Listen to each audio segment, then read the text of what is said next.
പിന്നെ എല്ലാ കൂട്ടുകാർക്കും നമസ്കാരം. അപ്പോൾ നമ്മൾ അഡ്മിനിസ്ട്രേറ്റീവ് അസിസ്റ്റൻ്റ് എന്നുള്ള പോസ്റ്റിൽ പോലീസിൽ നടന്ന ക്വസ്റ്റ്യൻ പേപ്പറാണ് 2026 നടന്ന ക്വസ്റ്റ്യൻ പേപ്പറിൻ്റെ എക്സ്പ്ലനേഷനാണ് നമ്മൾ പറയുന്നത്. അതിൻ്റെ മാത്സ് പാർട്ടാണ് നമ്മൾ പറയുന്നത്. ഫസ്റ്റ് ക്വസ്റ്റ്യൻ നോക്കിയോളൂ. ഇതൊക്കെ LDCക്കും നമുക്ക് അത്യാവശ്യമായിട്ടുള്ള കാര്യങ്ങളാണ്. അപ്പോൾ അത് നോക്കി പഠിക്കണേ. 20,480 രൂപയ്ക്ക് 6.25% വാർഷിക പലിശ നിരക്കിൽ 2 വർഷം 73 ദിവസത്തേക്ക് ലഭിക്കുന്ന കോമ്പൗണ്ട് പലിശ എന്ത്? ഇതിൽ നമുക്കപ്പോൾ 2 വർഷത്തേക്ക് ആദ്യം കണക്കാക്കാം. എങ്ങനെയാണ് 2 വർഷത്തേക്ക് കണക്കാക്കുക? 6.25% പലിശ എന്ന് പറഞ്ഞാൽ എത്രയാണ്? 6 × 4 24, 1 25. 25/4 നല്ല വിഷമനാക്കുമ്പോൾ കിട്ടുക ശതമാനത്തിന് എന്ത് വേണം? × 1/100 അല്ലേ? അപ്പൊ നമുക്ക് ഈ 100ൽ 4 പോവും. അപ്പൊ 1/16 എന്ന് കിട്ടിയില്ലേ? 1/16 ആണ് എന്തെന്ന് പറയണത്? റേറ്റ് എന്ന് പറയണത്, പലിശ നിരക്ക് എന്ന് പറയണത്. ഇനി വർഷം N എന്ന് പറയണത് എന്താണ്? 2 ആണ്. അപ്പൊ നമുക്ക് നോക്കാം. 20,480 രൂപയ്ക്ക് 1/16 വെച്ചിട്ട് ആദ്യത്തെ കൊല്ലം എത്ര കിട്ടും? 1 ഇയർ. ഫസ്റ്റ് ഇയറിൽ എത്ര കിട്ടും നോക്കൂ. 16 4 16, ഇവിടെ I4 20, ഓർ 4 4, 24 8 0. ഇനി 4 ഇനിയും ഒരു പ്രാവശ്യം കൂടിയും. ഓർ 4 4, 11 24 8, 32 84 32. അപ്പൊ 1280 രൂപയാണ് എന്ത് കിട്ടുക? ഫസ്റ്റ് ഇയറിൽ കിട്ടുക അല്ലെ? സെക്കൻഡ് ഇയറിലും ഏത് തന്നെ കിട്ടും? 1280 രൂപ തന്നെ കിട്ടും. പക്ഷെ കൂട്ടുപലിശയാണ്, കോമ്പൗണ്ട് പലിശയാണ് എന്ന് പറഞ്ഞിട്ടുണ്ട്. അപ്പൊ ഈ 1280ന്റെ 1/16 കൂടി നമുക്ക് കിട്ടും അല്ലെ? അത് എത്രയാണ് വരിക? 4, ഇവിടെ 3 4 12, 24 8 അപ്പൊ 4 32, 80 രൂപയും കൂടിയും വരും അല്ലെ? അപ്പൊ 2 വർഷത്തിൽ നമുക്ക് കിട്ടണത് ഫസ്റ്റത്തെ ഇയർ 1280ഉം സെക്കൻഡ് കിട്ടും 80ഉം കിട്ടും. ആ 1280ന്റെ പലിശയും കൂടിയും കിട്ടും. അപ്പൊ നമുക്ക് ആകെ എത്ര കിട്ടും?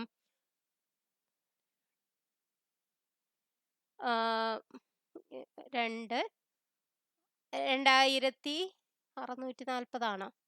0 2640 ആണ് നമുക്ക് ഏത് കിട്ടുക?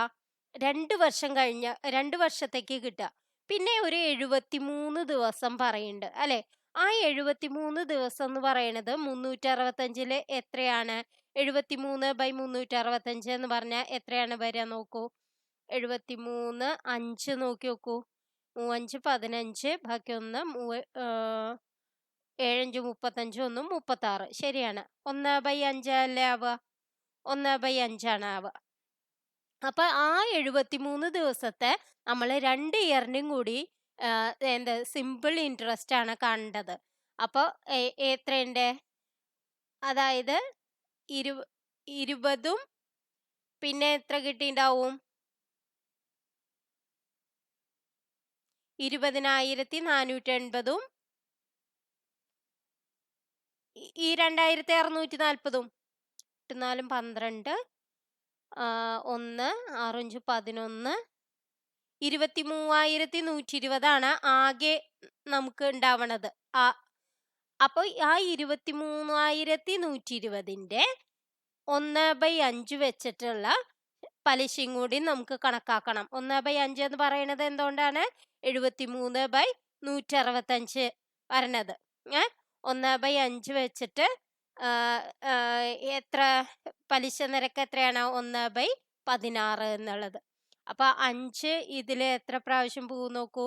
4 5 20, 31 6 5 30, അപ്പോ 1 12, 2 5 10, 20ൽ 4 5 20 അല്ലെ? ഇനി 4 പോവില്ലേ? 4 16, ഇവിടെ 4 ആവുമ്പോ ഓർ 4 4, ഓർ 4 4, 22ൽ I4 20, R 4 24. അപ്പൊ ഇനി നമുക്ക് എന്ത് കിട്ടി? 1156/4 നമ്മൾ ചെയ്യണം അല്ലെ? അപ്പൊ ഇവിടെ എന്താണ്? 24 8, 35ൽ 35ൽ എത്ര പോവും? 35ൽ എണ്ണാല് 32, 36 9 4 36. അപ്പൊ നമുക്ക് എത്ര കിട്ടിയത്? 289. അപ്പൊ ഈ ഒരു 289 കൂടിയും ഏതിന്റെ കൂടെ കൂട്ടണം? ഈ 2 വർഷത്തെ പലിശ കിട്ടിയില്ലേ നമുക്ക്, അത് കൂടെ കൂട്ടണം. അപ്പൊ എത്രയാണ്? 2640 പ്ലസ് 289. അപ്പൊ എത്രയാണ് വരിക? 9 8 4 12 1 2 9 2 9 എന്നുള്ളതാണ് 2929 രൂപ എന്നുള്ളതാണ് ആൻസർ ആയിട്ട് വരിക. അപ്പൊ നമ്മൾ ആദ്യം 2 വർഷത്തെ കണ്ടു, പിന്നെ 73 ദിവസത്തെ സിമ്പിൾ ഇൻട്രസ്റ്റും കണ്ടു. 2 വർഷത്തെ കാണുമ്പോൾ നമ്മൾ കോമ്പൗണ്ട് ഇൻട്രസ്റ്റ് വെച്ചിട്ടാണ് കണ്ടത്. കോമ്പൗണ്ട് ഇൻട്രസ്റ്റ് എന്ന് പറഞ്ഞാൽ എന്താണ്? കൂട്ടുപലിശ അല്ലെ, കൂട്ടുപലിശ വെച്ചിട്ടാണ് കാണുന്നത്. മറ്റേതാവുമ്പോഴോ സാധാരണ പലിശ വെച്ചിട്ടാണ്. ഈ 73 ദിവസത്തേക്ക് നമ്മൾ 2 വർഷത്തേക്ക് എത്ര തുക? ഈ കോമ്പൗണ്ട് ഇൻട്രസ്റ്റിന്റെ തുകയും കൂടി കൂട്ടിയ തുകയുടെ സിമ്പിൾ ഇൻട്രസ്റ്റ് ആണ് നമ്മൾ കാണേണ്ടത്. നെക്സ്റ്റ് ക്വസ്റ്റ്യൻ നോക്കാം. എക്സ് ഒരു ജോലിയുടെ 1/4 ഭാഗം 10 ദിവസം കൊണ്ട് പൂർത്തിയാക്കും. വൈന് 40% ജോലി 40 ദിവസം കൊണ്ട് പൂർത്തിയാക്കാനും സെഡിന് ജോലിയുടെ 1/3 ഭാഗം 13 ദിവസം കൊണ്ട് പൂർത്തിയാക്കാനും കഴിയും. ആരാണ് ആദ്യം ജോലി പൂർത്തിയാക്കുക?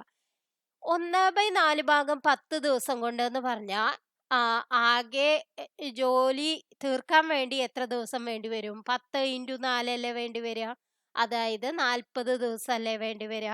അപ്പൊ എക്സിന് ജോലി ചെയ്യാൻ 40 ദിവസമാണ് വേണ്ടത്. ഇനി വൈന് എന്താണ്? 40% എന്ന് പറഞ്ഞാൽ എത്രയാണ്? 40/100 ആണ്. 40/100 എന്ന് പറഞ്ഞാൽ എത്രയാണ്? 2/5 ആണ് അല്ലെ. 2/5 ജോലി ചെയ്യാൻ 40 ദിവസം വേണം. അപ്പോ ആകെ ജോലി ചെയ്യാൻ എത്ര ദിവസം വേണം? 40 × 5/2 ഇതിന്റെ വിൽക്രമം അല്ലെ. 40 × 5/2 അപ്പൊ എത്ര വേണം? 20 × 5 100 ദിവസമാണ് വൈന് വേണ്ടത്. വൈന് വേണ്ടത് അപ്പൊ എന്താണ്? 100 ദിവസം. ഇനി നെക്സ്റ്റ് എന്താണ്? സെഡിന് 1/3 ഭാഗം ജോലി 13 ദിവസം. അപ്പോ ജോലി ചെയ്യാൻ ആകെ വേണ്ടത് എത്രയാണ്? 13 × 3 വിൽക്രമം 1/3ന്റെ വിൽക്രമം എത്രയാണ്? 3/1 ആണ്. അപ്പൊ 39 ദിവസമാണ് വേണ്ടത്. അപ്പൊ ഇനി ചോദിച്ചത് ആരാണ് ആദ്യം ജോലി പൂർത്തിയാക്കുക? ആർക്കാണ് ഏറ്റവും കുറവ് ദിവസം വേണ്ടത്? സെഡിനാണ് അല്ലെ. സെഡിന് ഏറ്റവും കുറവ് ദിവസം വേണ്ടുള്ളൂ. അപ്പോ സി എന്നുള്ളതാണ് ആൻസർ. നെക്സ്റ്റ് ക്വസ്റ്റ്യൻ നോക്കാം. എക്സ് വൈയുടെ 80% ആണെങ്കിൽ 2xന്റെ എത്ര ശതമാനമാണ് വൈ? നമുക്ക് തന്നിരിക്കുന്നത് എന്താണ്? എക്സ് എന്ന് പറയുന്നത് 80% ഓഫ് വൈ ആണ്. അതായത് നമുക്ക് എങ്ങനെ എഴുതാം? 80/100 × വൈ എന്ന് എഴുതിക്കൂടെ? അതായത് ഇതിന് എന്താ വരിക? 8/10 എന്ന് പറയുന്നത് 0.8 വൈ എന്ന് വന്നില്ലേ? ഇനി നമ്മളോട് ചോദിച്ചിരിക്കുന്നത് എന്താണ്? 2x എന്ന് പറഞ്ഞാൽ നമുക്ക് എങ്ങനെ എഴുതാം? 2 × 0.8 വൈ എന്ന് എഴുതിക്കൂടെ? അപ്പൊ 1/6 വൈ അല്ലേ. 1/6 വൈ. ഇനി 2xന്റെ എത്ര ശതമാനമാണ് എന്നുള്ളതാണ് ചോദിച്ചിരിക്കുന്നത്. അപ്പോ y എന്ന് പറയുന്നത് y ഡിവൈഡഡ് ബൈ 2x എന്ന് പറയുന്നത് എന്താവും? 1/6 y ഇൻറ്റു 100 എത്രയാണ് എന്നാണ് നമ്മളോട് ചോദിച്ചിരിക്കുന്നത്. അപ്പൊ ഇവിടെ ക്യാൻസൽ ചെയ്ത് കളഞ്ഞോ? അപ്പൊ ഇനി എന്താണ് വരിക? ഇതെന്ത് വരും? അതായത് 1/6നെ നമുക്ക് എങ്ങനെ എഴുതാം? 100/16/10 എന്ന് എഴുതിക്കൂടെ? ഈ 10 മുകളിലേക്ക് വരില്ലേ? അപ്പൊ 1000/16 അല്ലേ. 1000/16 4 പോവില്ലേ? അപ്പൊ 4 16. ഇവിടെ വരുമ്പോഴോ 24 8 20 4 20 250. ഇനി 250/4 എത്രയാണെന്ന് നോക്കണം. അപ്പൊ എന്താണ്? 6 4 24. പിന്നെന്താണ്? 10 24 8. പിന്നെ 2/4 അതായത് 1/2 62.5 എന്നല്ലേ ആൻസർ വരിക. അപ്പോ 62 ആൻഡ് 1/2%. ഏതാണ് ആൻസർ? ബി എന്നുള്ളതാണ് ആൻസർ. നെക്സ്റ്റ് ക്വസ്റ്റ്യൻ നോക്കാം. 110 മാമ്പഴങ്ങൾ വിൽക്കുന്നതിലൂടെ 120 മാമ്പഴങ്ങളുടെ വില ലഭിക്കുകയാണെങ്കിൽ ലാഭശതമാനം എത്ര?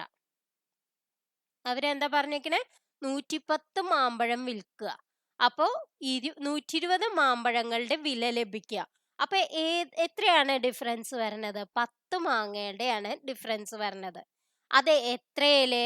110 മാമ്പഴം വാങ്ങുമ്പോ അല്ലെ, 110 മാമ്പഴം വിൽക്കുമ്പോ അല്ലെ. അപ്പോ അതിന്റെ ലാഭശതമാനം എന്ന് പറയണത് 10/110 × 100 അല്ലേ. 10/110 × 100 അത് എത്രയാണ് വരിക? 0 വെട്ടിക്കളയാം. ഇനി എന്താണ്? 100/11. 100/11 എന്ന് പറഞ്ഞാൽ 9 99ആയി. പിന്നെ 1/11 9 ആൻഡ് 1/11 ശതമാനം. എ എന്നുള്ളതാണ് ആൻസർ. നെക്സ്റ്റ് ക്വസ്റ്റ്യൻ നോക്കാം. 3ന്റെ ആദ്യ 5 ഗുണിതങ്ങളുടെ ശരാശരി എന്ത്? 3ന്റെ ആദ്യ 5 ഗുണിതകൾ ഏതൊക്കെയാ? 3, 6, 9 അല്ലേ. പിന്നെ എന്തൊക്കെയാ വരിക? 12, 15 അല്ലേ.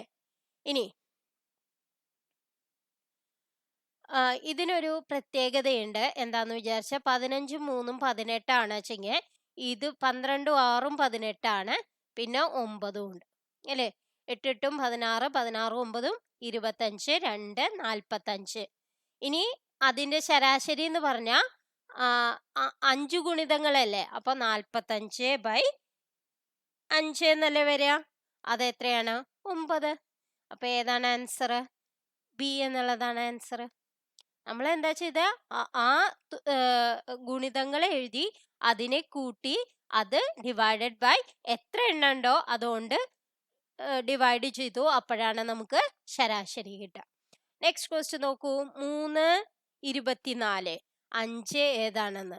3 എന്ന് പറഞ്ഞാൽ 3 ക്യൂബ് എത്രയാണ്? 27 മൈനസ് 3 അല്ലേ 24. അപ്പൊ ഇവിടെ എന്ത് ചെയ്യാം? 5 ക്യൂബ് മൈനസ് 5 എഴുതാം. 5 ക്യൂബ് എത്രയാണ്? 125. 125 മൈനസ് 5 എത്രയാണ്?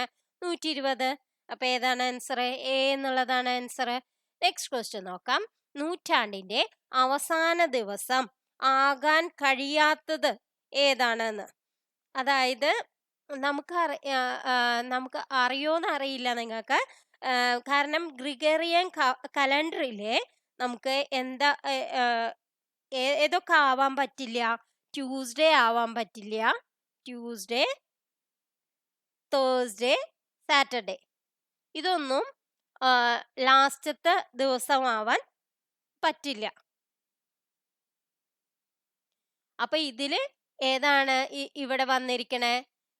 ചൊവ്വാഴ്ച എന്ന് വന്നിട്ടുണ്ട്. അപ്പൊ അതാണ് ആൻസർ. ബാക്കി 2 എണ്ണം കൂടി നിങ്ങൾ ഓർത്തു വെക്കണം. തേഴ്സ്ഡേയും സാറ്റർഡേയും നൂറ്റാണ്ടിന്റെ അവസാനം ആവില്ല, ഗ്രിഗേറിയൻ കലണ്ടർ വെച്ചിട്ട് കേട്ടോ.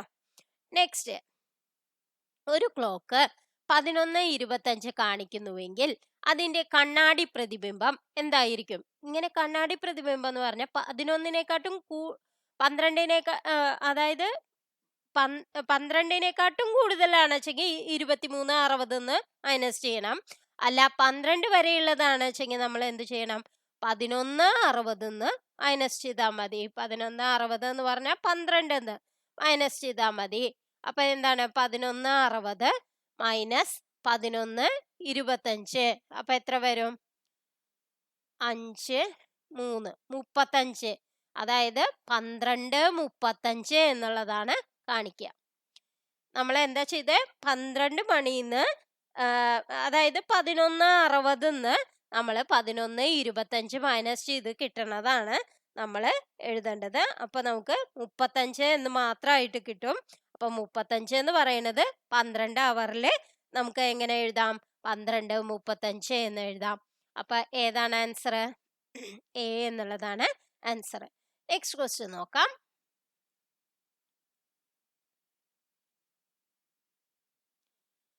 ശ്രേണിയിലെ തെറ്റായ സംഖ്യ കണ്ടെത്തുക. ഇത് നോക്കൂ. ഇത് 3 എന്ന് പറയണത് എന്താണ്? 2 സ്ക്വയർ മൈനസ് 1 അല്ലേ. ഇവിടെ 8 എന്ന് പറയണത് എന്താണ്? 3 സ്ക്വയർ മൈനസ് 1 അല്ലേ. 15 എന്ന് പറയണത് 4 സ്ക്വയർ മൈനസ് 1 അല്ലേ. ഇതോ 24 5 സ്ക്വയർ മൈനസ് 1 അല്ലേ? അപ്പൊ അടുത്തത് എന്താ വേണ്ട? 6 സ്ക്വയർ മൈനസ് 1 വേണം. അതായത് 36 മൈനസ് 1 35 വേണ്ടത്. ഇവിടെ എന്താണ്? 34 അപ്പൊ അതാണ് തെറ്റായിട്ടുള്ളത്. ഇനി അടുത്തത് നോക്കൂ. 7 സ്ക്വയർ മൈനസ് 1 49 മൈനസ് 1 48 തന്നെയാണ്. ഇനി 8 സ്ക്വയർ എന്ന് പറഞ്ഞാൽ 64 64 മൈനസ് 1 എത്രയാ? 63. അപ്പൊ സി എന്നുള്ളതാണ് ആൻസർ. നെക്സ്റ്റ് ക്വസ്റ്റ്യൻ നോക്കൂ. OX എന്നത് 39 ആയി കോഡ് ചെയ്തിട്ടുണ്ടെങ്കിൽ ലയൺ എന്നതിന്റെ കോഡ് നമ്പർ എന്തായിരിക്കും? ഇതില് ഒന്നുമില്ല, ആൽഫബറ്റ് എത്രാമത്തെ ആണ് എന്ന് നോക്കുക. O എന്ന് പറയണത് എത്രാമത്തെ ആൽഫബറ്റ് ആണ്? 15ാമത്തെ ആൽഫബറ്റ് ആണ്. X എന്ന് പറയണതോ 24ാമത്തെ ആണ്. അപ്പൊ അത് രണ്ടും കൂടി കൂട്ടിയതാണ് നമുക്ക് ഈ 39 എന്ന് പറയണത്. അപ്പൊ ലയൺ എങ്ങനെ ചെയ്യാം? L എന്ന് പറയണത് 12ാമത്തെ ആണ്. I എന്ന് പറയണത് എത്രാമത്തെ ആയിട്ടാ വരിക? I 9ാമത്തെ വരും. O എന്ന് പറയണതോ M 13 ആണ്. അപ്പൊ NO അപ്പൊ 15. N 14 ആണ്. അപ്പൊ ഇതെല്ലാം കൂടി കൂട്ടിയതാണ് നമ്മുടെ ആൻസർ വരിക. എത്രയാണ് വരിക? 14ഉം 4 5 9 9 9 18 2 20 2 3 2 5 50. ഡി എന്നുള്ളതാണ് ആൻസർ. അപ്പൊ ഇന്നത്തെ വീഡിയോ നിങ്ങൾക്ക് എല്ലാവർക്കും ഉപകാരപ്രദമായി എന്ന് വിശ്വസിക്കുന്നു. ഇനിയും ഏതെങ്കിലും ക്വസ്റ്റ്യൻസ് നിങ്ങൾക്ക് ആവശ്യമുണ്ടെങ്കിൽ നിങ്ങൾ ഒന്ന് കമന്റ് ചെയ്താൽ മതി. 2 ദിവസത്തിനുള്ളിൽ നിങ്ങൾക്ക് ആ ഒരു ക്വസ്റ്റ്യൻ പേപ്പർ കിട്ടുന്നതാണ്. ഏകദേശം എല്ലാ ഒരു 5 6 വർഷത്തിലെ 2007 മുതലുള്ള എല്ലാ ക്വസ്റ്റ്യൻ പേപ്പറും നമ്മൾ മാത്സ് പാർട്ട് നമ്മൾ ചെയ്തിട്ടുണ്ട് ഹരിശ്രീ ലേണിംഗ് ഈസ് ഫൺ എന്നുള്ള നമ്മുടെ ചാനലില്. അപ്പൊ നിങ്ങൾക്ക് അത് നോക്കി പഠിക്കാം. ഇനിയും ഏതെങ്കിലും വേണമെങ്കിൽ നിങ്ങൾ കമന്റ് ചെയ്യുക. Thank you for watching.